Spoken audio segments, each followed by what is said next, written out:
What is up, everyone? JD here. I hope you're all doing well today. Today, I'm excited to do something a little bit more fun than the typical reviews, long-term reviews. Maybe not as fun as the mods, because I really do enjoy those a lot. But today, a little battle of the blades.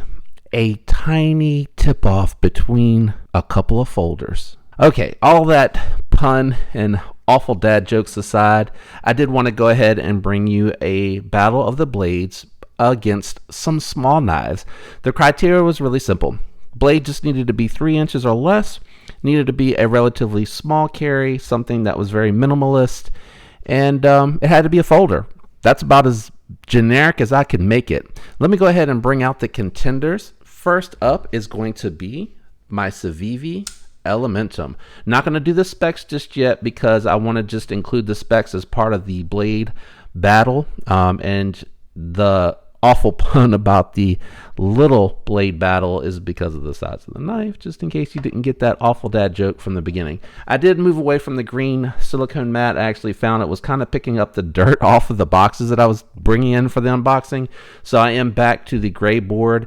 The light gray caused the aperture on the camera to really geek out, and I wasn't really happy with the color contrast, the way that it was coming out in post edit. So we're back to this for now. I am going to look around to see if I can find something more earthy, like a lighter brown or something later. But anyway, back to the blade battle introductees. Next up is going to be my Kubi Royal.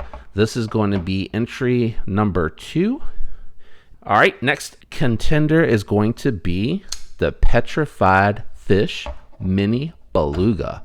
So you can see we got quite the interesting lineup going so far, don't we? Last but certainly not least is going to be a heavyweight from the US. That is going to be the Mini RSK MK1 by Doug Ritter. This knife is manufactured by Hogue. So to keep this really simple, the point system is made up of different categories. Categories are going to focus on blade, pivot, handle, weight, and cost. So as we go through these, I'll assign points and I'll summarize at the end of each category the point system. So if you're familiar with any of my other blade battles, kind of similar to that, I have kind of nailed down the format that I think I like doing on these. Without any further delay, we'll go ahead and get into the blade battle. But don't forget, if you enjoyed it, leave me a like. And if you enjoy this content and any other content that you find on the channel, consider subscribing and turn that notification bell to all, and you can decide which ones you check out and which ones you don't. Thank you all to all the support out there. I really do appreciate it. All right, first up, we're going to go into steel material. The Civivi Elementum factory comes with a 2.96 inch D2 satin blade. Now, I really didn't like the satin. It was very boring. So my particular version does have the acid etch and stonewash on there, and I did a little bit better job on this one, keeping it even. On the Tucson that I didn't do it evenly, but I liked the splotchiness and the way that it looked, so I left it like that. But I also matched the hardware on this one as well, and I love the fact that they had the blacked out deep carry clip and all that stuff in there. But anyway, satin D2. Most boring and probably my least favorite steel out of everything on the table. Now, keep in mind, this is based on what's on the table and the combatants and what and who they are today. So just for the steel and the finish itself, the Elementum is getting a 1. Next up, we're going to talk about the Kubi Royal. This one is a sand blasted. You can see it's not stone washed, just a very plain sand blasted D2 steel. Again, on the table, my least favorite finish and least favorite metals. I think I'm going to turn them this way just to get them off of their pocket clips. For the intro, I think it was okay to lay them the other way. Next up, we're going to be talking about the Petrified Fish Mini Beluga. This one here has a stone washed black coat finish with a 14C 28N blade steel. 14C 28N has quickly become one of my favorite mid-tier steels. I definitely prefer it over D2. I prefer 9CR over D2 at this point. I'd rather see these knives done in a 9CR or a 14C or something to that degree. I'm kind of over D2. I love the edge retention, but I just don't think it's a very strong steel, and it is not very corrosive resistant. And I just don't want to have to think about it. I'm not in an area where that's a big deal, but 14C 28N and the fact that they coated it and they gave it a stone wash. I love that. They paid a lot of they paid attention to the detail on that one. That one definitely gets a 2 out of everything that's on the table. Really good steel, really good finish. I liked it a lot. But out of what's on the table, favorite steels finishes, the Hogue Doug Ritter has 20 CV, and they have a coated and stone washed finished blade that is done really well. I really do like this one the most out of everything that is on the table right now. So this one gets a 3. So at the end of the very first category, where we're just talking about steel, the Civivi's trailing. The Civivi Elementum is trailing with a 1. The Kubi Royal is tied in last place with a 1. The Petrified Fish has a 2. And the RSK MK1 having a 3. Now, we're going to talk about the actual finishes themselves separate from that category. So again, the satin finish being my least favorite is a 1. Sandblasted, least favorite finish is a 1. The stone wash coated, I really do like that a lot. Granted, it does show wear over time. It's always going to show a little bit of wear as you use it. But I like that personally because I think it gives the knife character, showing that it's been used and has the battle scars, for lack of a better word. Really do like that a lot. And the stone washed being my favorite, getting a 3. So that brings the Elementum up to 2, the Royal up to 2, the Beluga has a 4, and the RSK taking an early lead with 6. Now let's talk about the blade shapes themselves. Now they're all a little bit different, and we're just going to talk about them in order. The Elementum actually does a really good job with the drop point. I like this drop point. It comes down pretty low so that if you have to use it for utility cuts, you don't have to go as high up of an angle to get to that particular tip. It's almost a dagger shaped tip. It's so low. Really nicely done. I did give them a 2 for that. I like that a lot. So that brings them up to a 4, but we'll summarize at the end. So a 2 for their drop point. I call the Royal a Wharncliffe. I know that it has a drop point at the end, but it also has more flat curvature on the blade. To me, it reminds me of a Wharncliffe. Call it a drop cliff. I don't really care. This one here is definitely one of my favorite shapes on here on this table. So this one gets a 3. Very great shape because you still get the tip out in front of the knife for the puncture task. You get enough of a utility angle where you're really comfortable in hand. You don't have to go down really far. You get a nice long flat cutting surface for pushing through objects, especially as it starts to get thicker and thicker. You're still in the flat part of the knife. Really great blade shape. I gave that one a 3. The drop point on the Beluga is done, the mini Beluga is actually done really well. And hear me out on this. Even though it does have a higher drop point, it is up in front and up higher. They still give you a lot of flat surface in the heart of the knife blade before you get out to the tip that comes up. So while for the utility cut, you do have to come up really high to get to the tip, it does have a nice belly, so if you're cutting into a package, you can actually do that here, but if you have to push in, you have to go up a little bit higher. Now, having said all of that, I like the fact that it does give you a lot more of that flat surface with this type of belly, so I did give it a 2, because I understand from a functionality standpoint, if you need to get out to the tip for the utility functionality, you do have to go up a little bit higher, so it couldn't be a 3. Now, let's talk about the Hogue Doug Ritter. This one here is a drop point, but because they start to drop so high up, the tip actually comes down and is fairly competitive to where the tips reach their point with that drop cliff that I mentioned on the Royal. So it is a drop point, and you can see really, really close to where those tips come out. So this is actually really well executed. You get that tip out in front far enough for your puncture test if you have to get into the cardboard first, and then once you're into the cardboard, you still have tons of flat cutting edge to get you through the meat. Probably the second most next to the to the Royal. So the RSK MK1 definitely gets a 3 from me. I love this blade shape. This is a really good style drop point blade shape. Having said that, the Civivi has now 4 points, the Royal coming in at 5, the Beluga, Mini Beluga, has 6 points, and the Doug Ritter's now at 9 points. All right, let's talk about the grinds. I think it really comes down to what you want out of the knife. Now, the hollow grind on the Elementum, which is the only one with the hollow grind, is going to be really good at slicing through materials because it's so thin, and the D2 is so toothy when you're taking it through something like a cardboard, which is a little bit, cardboard has different materials in it that do wear down an edge, so the D2 is going to hold up better to that, but it's going to feel like it has less resistance because of that hollow grind.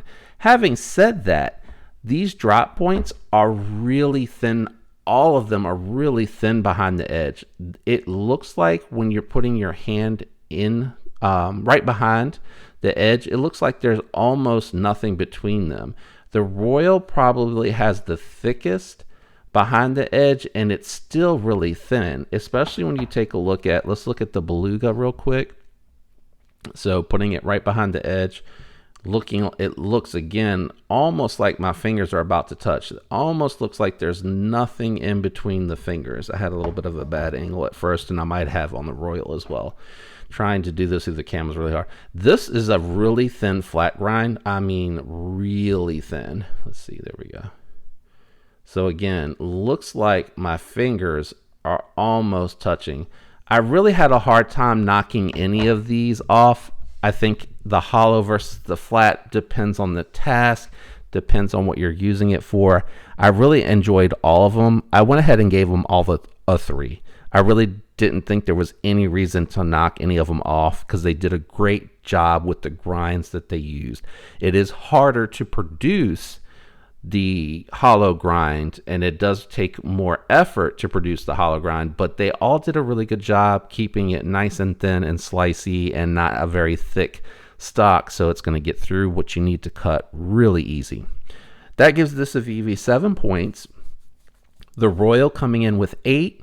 These are in order. Oh my gosh. The Beluga coming in with 9. And the Doug Ritter is way out in front at this point, but we have a lot of categories still to go through. But the RSK MK1 has 12 points. Next, we're going to talk about what is in the pivot. So these knives have a different approach to the pivot. Some are like the others, but they're different approaches to it. So the Elementum has ceramic bearings and excellent action. Guillotine fall shut, really snappy coming out the edge. And I say guillotine falling shut as long as your thumb is not directly behind that flipper tab. So be careful when you do drop below there because it is going to come down. And if you have your thumb bent too much, it is going to leave a nice little kiss on the tip of your knuckle. But this is really well done. The ceramic bearings are very tough, hold up really well. They're going to handle plenty of tasks and not, leave anything to worry about. If you're opening packages, like I've said in other videos, such as bags of mulch, or if you're roofing, which I don't know why you would have this knife, but opening something that's going to have sand and dirt and grit, it is going to get in there, but they're super easy to maintain, clean, and take apart. But ceramic bearings, they do get a little dirty, so I didn't give it a 3. I did give both the Royal and the Elementum a 2 because they do have fantastic action on ceramic bearings. Now, the only unique offering on the table is going to be from Petrified Fish with the Mini Beluga.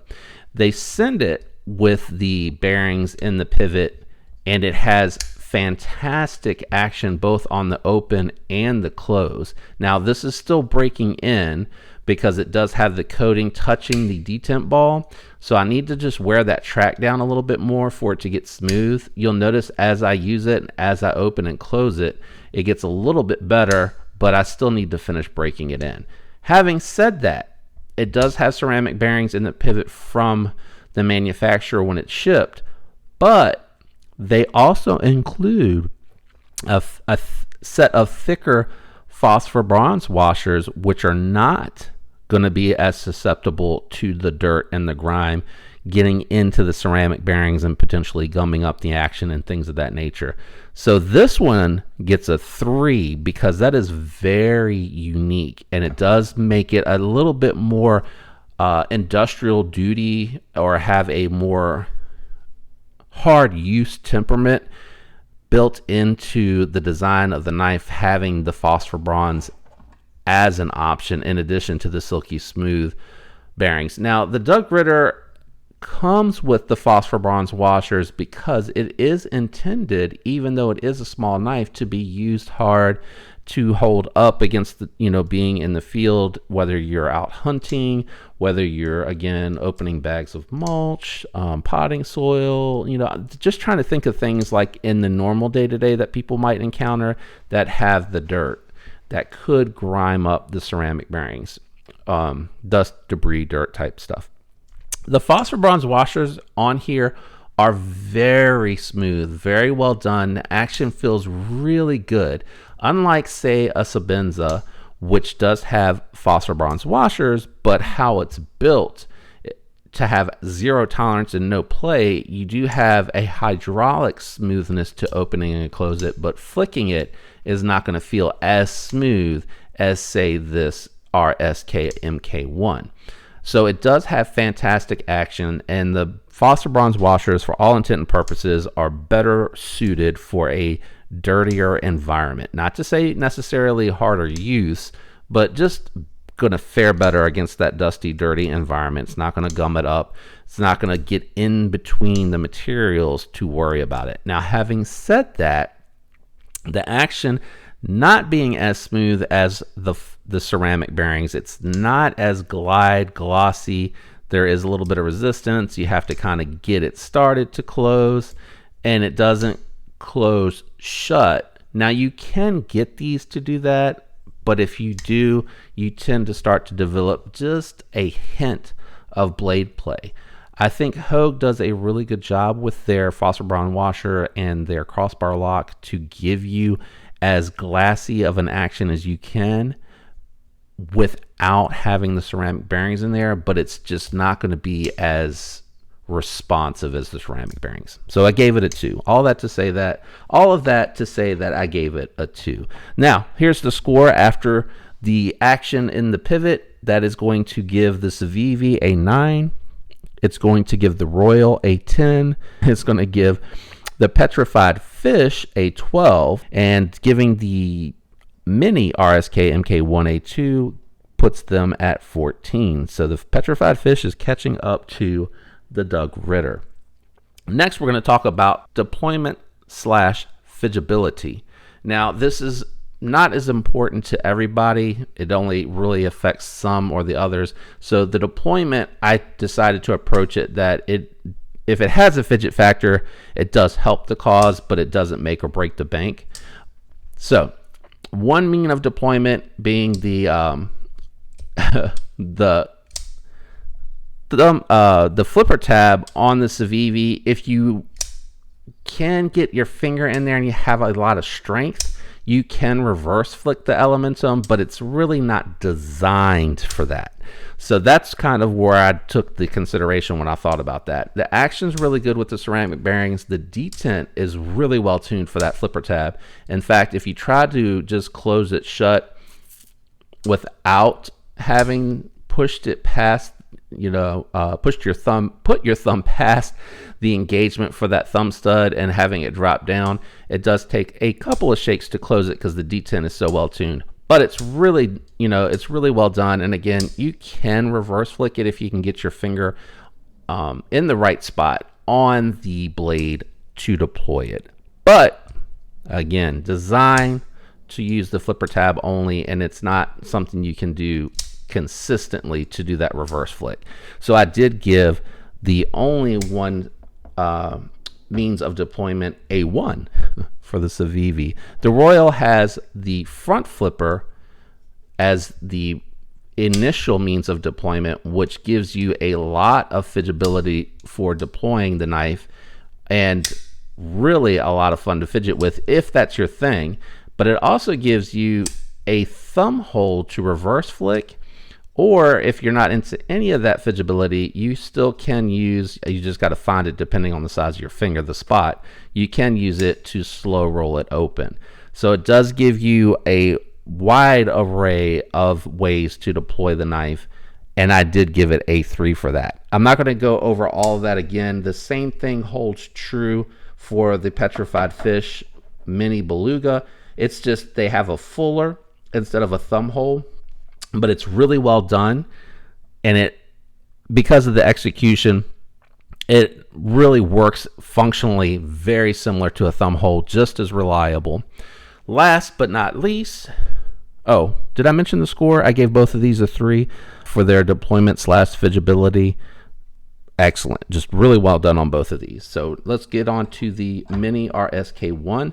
The Mini RSK1 has a primary means of deployment with the thumb stud. The thumb stud, unlike the flipper tab, gives you the ability to do the reverse flick. You can slow roll it very satisfactory, especially because it is on the phosphor bronze washers and you do have that tiny hint of resistance. So it's the engagement throughout the slow roll is very satisfying. It doesn't feel like it's getting out ahead of you or you got to catch up to it or anything like that. So you do get the thumb flick and you do get the reverse flick if you're into that sort of thing. But the other factor that I think plays a role is the fact that you can, which is really hard to do behind the camera, so sorry, let me try to get a slightly better angle here. So you do have with the Able Lock the ability to deploy it. Oh gosh, I did it a little too hard there. With the Able Lock, again, for another added layer of fidgetability. Now I do have mine tuned slightly tighter so that I don't have any of that lock rock. So you can try to dial it back a little bit if you do want a little bit of, not lock rock, I'm sorry, blade play. If you don't mind having just a hint, just a little tiny hint, you can loosen it up to the point where you can get this in really easy. And on the full size, it's even easier because you have the weight of the blade working with you. This is so lightweight, you really got to give it a lot of wrist to get it out. So, but it does have that fidget factor to it. That's what I'll call it. So on that one, I did give it a 3 as well. Now, after taking into consideration the deployment fidget factor, the Civivi now has 10 points. The Kubi has 13. The Petrified Fish has 15 points. And the Doug Ritter has 17. So while it's not tight from last to first, it is going to be interesting how these close out because they are very close to each other when you go across the lineup. Locks, we're going to move through that really quickly. Locks, you have 3 liners and you have 1 crossbar lock, all strong. I think the crossbar lock, when the Omega springs are not a factor, is the strongest locking system, and it keeps your fingers out of the blade path. So all liner locks got a 2. The Able Lock, which is a crossbar lock, got a 3 because I think, you know, it does, in my opinion, give it a little bit of a leg up over the liner locks. So the Civivi now has 12, the Kubi 15, and the Petrified Fish has 17, leaving the Mini RSK MK1 in the lead with 20. Still a tight race, though. Still a tight race, and we have quite a few categories left. Not a whole lot. It's not going to be a long video because I'm rolling through some more quicker than others, but there is definitely more categories ahead that is going to change the dynamic a little bit, I think, as we move forward.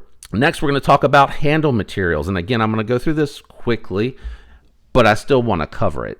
The Civivi does have a really well done micarta, which is impressive because this Civivi Elementum I've had for over a year. And I know some of their micarta now coming out has just a little bit more texture to it and feels like it's a little bit better done.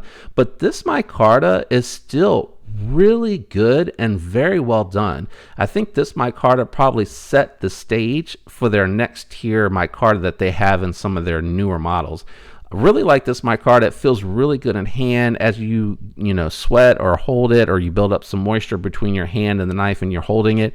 It really does add to the confidence, and it does feel and look a little bit more premium than the plasticky looking plain Jane G10. So I did give the Elementum, because it does come with, this one has the micarta. I know that they have G10 variants. Mine has the micarta, and I'm going with what's on the table for all of this. Gets a 3.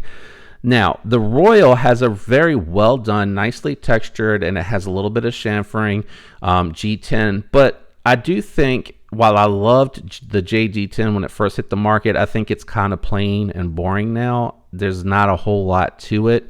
So while it does, have some texturing to it, and it does do well with the grip, I think the look and the feel and the vibe that it gives you is just okay. So that, with the plain Jane G10 being done well, I'm giving it a 2.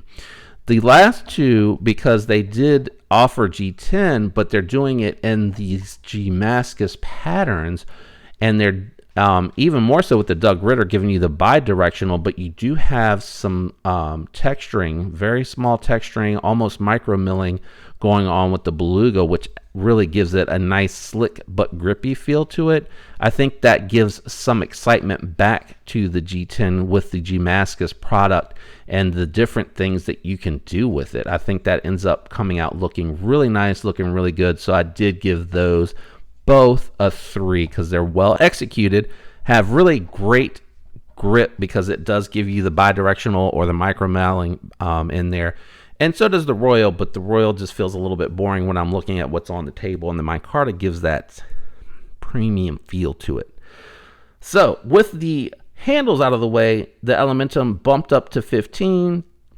The Royal has 17, so they're close there. The Petrified Fish is at 20, and the RSK MK1 at 23. We're going to talk quickly about ergos. I do like the neutral ergos of the Elementum. It feels very comfortable in hand to use, but it does have the flat scales on it, which I don't think are as good as the contoured scales that the other three have. So I do like the ergos. I do like, again, the grip that you get with the micarta and how that feels in hand. So I did give it a 2. The others, all of them, because they have the contoured scales, give a much fuller feeling in the hand for me, having larger hands. And they do a good job with being able to choke up and having good neutral ergonomics in their hand position. So I really do like the contouring. For me, I like the, just a little bit of thickness without being overly thick. I mean, they feel really good. And this being a little bit taller just helps even more, but it was hard not to give the Royal a 3. So all of these have a 3 because they do have really nice ergonomics. They put your hand in a really good position, really close to the blade's edge for all your cutting tasks, so you don't have to worry about getting into the sharpening choil on any of these blades. After ergos, the Elementum has 17, the Royal has 20, the Petrified Fish has 23, and the Doug Ritter has 26. Still really close. Don't get ahead of yourselves trying to guess which one it is, because there's still a couple more categories, and we're getting ready to get into that. So we're going to talk about the pocket clip. Pocket clip, two parts to this category.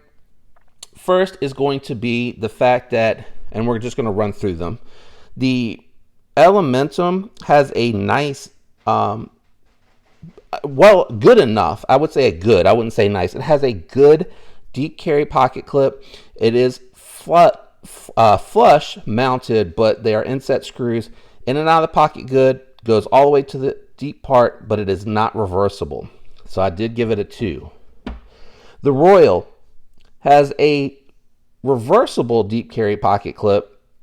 It does sit flush, but it does require effort for the factory clip for it to get all the way to the tip. You may notice at this point, this is not the pocket clip that comes with the knife. The pocket clip that comes with the knife is actually this pocket clip here.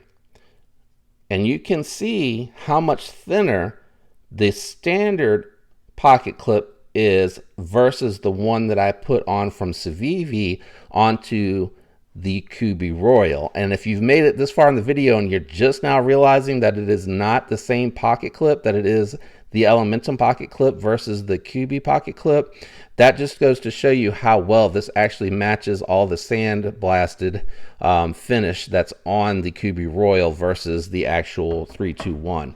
But I'm going based off of the stock clip, not the one that I had to buy and pay extra for to put on there to have it function the way that I like. So I did give it a 2 because it is reversible and it is deep carry, but it doesn't function very well.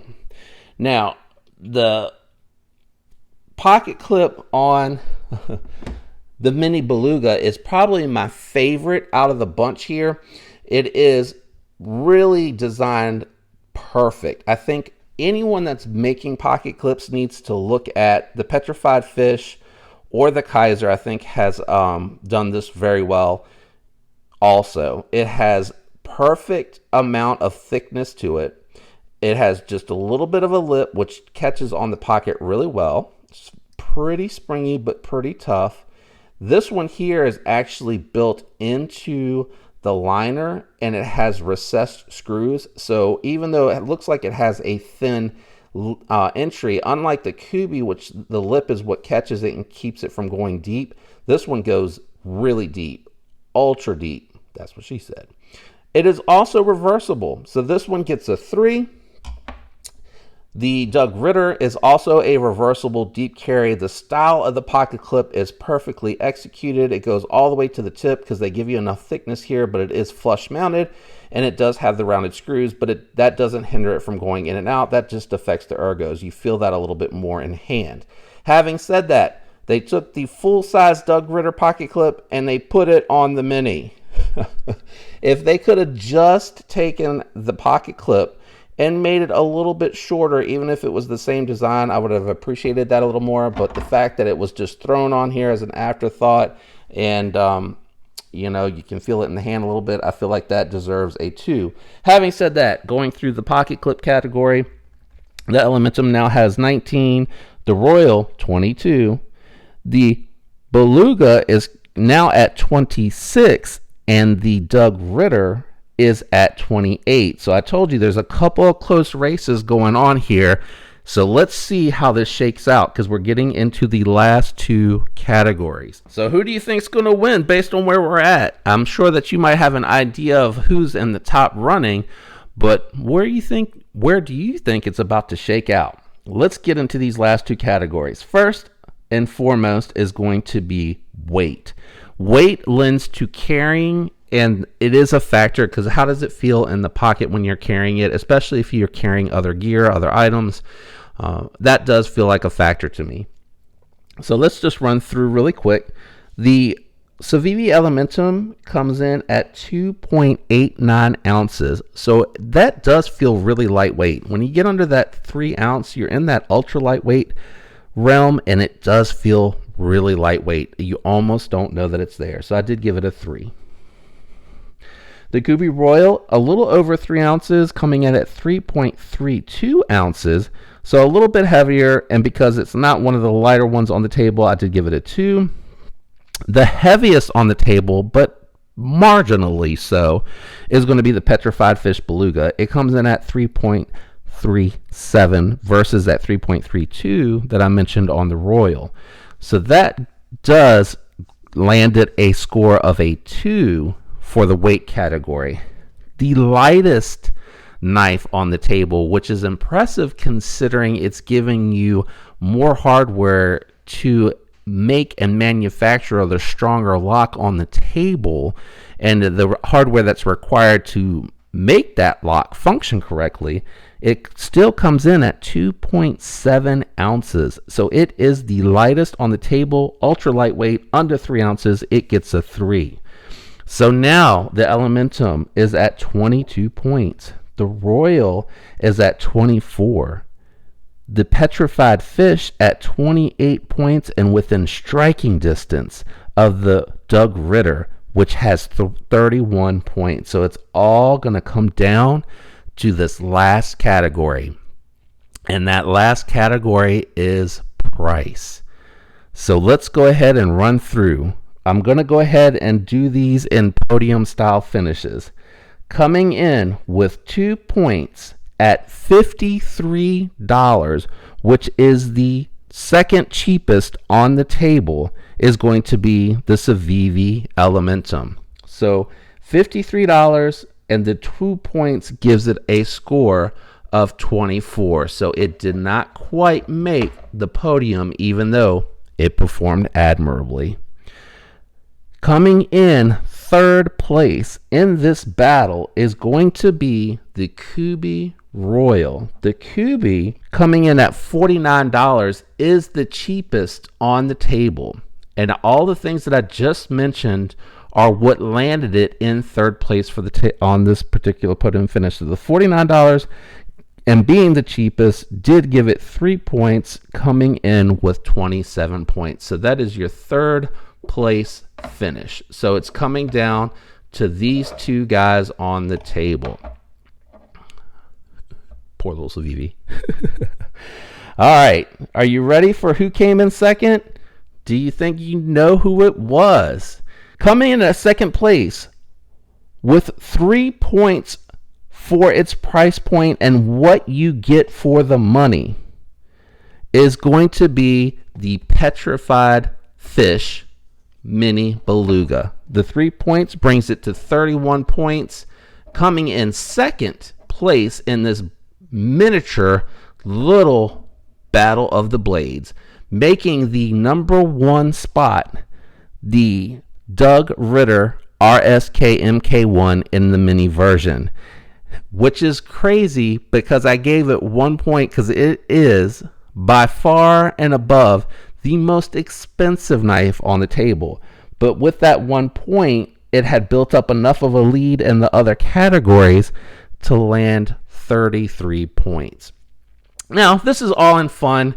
And again, it's not meant to offend or upset anyone, just having a little bit of fun, going section by section through the knife and ranking it based off of individual sections, not saying for the money what you're getting or for the materials, how it feels, whether one's more premium than the other. That's not what this is about at all. Again, it was just 3-inch knives. What are they giving you based on each category? How did they perform? And how did they score? And that's how I arrived at the Doug Ritter RSK MK1 Mini coming in first place. A lot of it had to do with the lock. The 20CV is obviously a super steel versus the 14C being more 14C 28N being more mid-grade, very well performing steel, and the D2 being very budgety steel, very cheap to manufacture and put on these knives. If I were to have to pick who I would take off of the table, I think for the money, you're paying less than $55 for 14C 28N. You're getting G-Mascus. Even if you don't get the G-Mascus and you just get the G10, I just think it's nice that they offer it in G-Mascus. It has the best pocket clip out the bunch. It has a really good fidget factor with the fuller and the front flipper. I really like this one a whole lot for the money if we're trying to go down that road. But if we're just going category by category, you got super steel, you got a really strong locking system, you have bi-directional G10 on here. There's a lot of and you have a stonewash finish. You have a lot of things on here that caused it to get ahead early in the score. Anyway, I had a lot of fun doing this. I thought about this during the week. I was thinking about what I could do for a blade battle. I thought it'd be a lot of fun, especially because this is such a popular knife. It's so well known and it has a fantastic reputation. I wanted to see how I would actually end up scoring it versus some of the newcomers into the scene or a premium offering in this realm. And it really did surprise me going through this because I really would have thought that my winner probably would have been the petrified fish based on all the things that I outlined. But it is what it is. Based on what I scored it, The winner is, and I'm not taking away from it, the Doug Ritter. I hope you enjoyed this. If you did, please again leave a like and leave a comment down below. Who would you pick? Are you thinking that someone else should have won? Who did not consider for this 3-inch blade battle that you would have substituted in? Because I wanted to keep it to 4. I appreciate the support. I hope all of you have a fantastic week. Thanks for tuning in with me today. And again, thank you for all the support. Until next time, peace.